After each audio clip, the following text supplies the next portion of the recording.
She lived deep in the forest in a tiny cottage and sold herbal remedies for a living. Folks living in the town nearby called her Bloody Mary and said she was a witch. No one dared cross the old crone for fear that their cows would go dry, their food stores would rot away before winter, and their children would be sick with fever, or any number of terrible diseases that an angry witch could do to her neighbors and their children.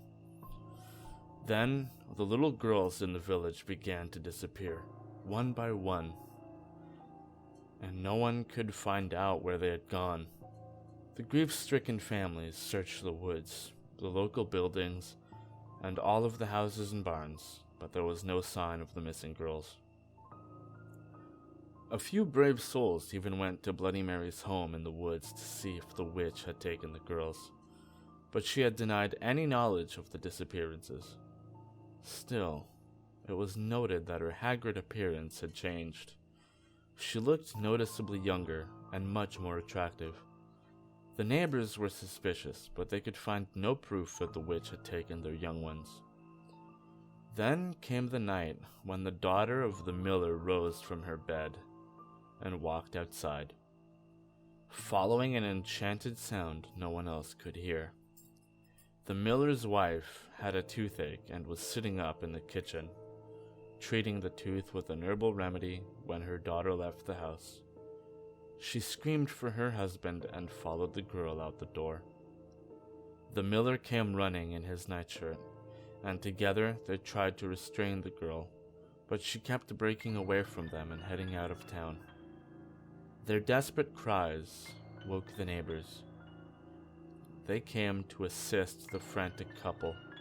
Suddenly, a sharp-eyed farmer gave a shout and pointed towards a strange light at the edge of the woods.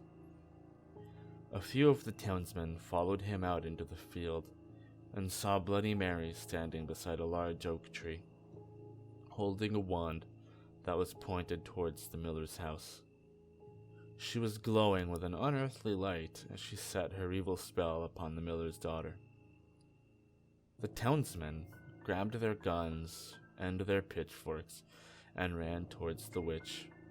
When she had heard the commotion, Bloody Mary broke off the spell and fled back into the woods. The far-sighted farmer had loaded his guns with silver bullets in case the witch ever came after his daughter.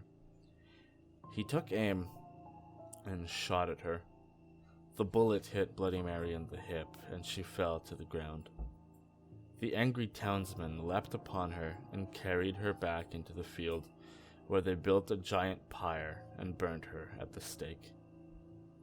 As she burned, Bloody Mary screamed a curse at the villagers. If anyone mentioned her name aloud before a mirror, she would send her spirit to enact revenge upon them for her terrible death.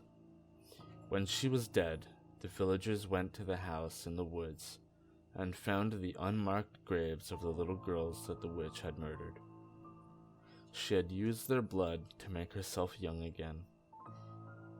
To this day, anyone foolish enough to chant Bloody Mary's name 3 times before a darkened mirror will summon the vengeful spirit. It is said that she will tear their bodies to pieces and rip their souls from their mutilated bodies. The souls of these unfortunate ones will burn in torment, as Bloody Mary once was burned, and they will forever be trapped in the mirror.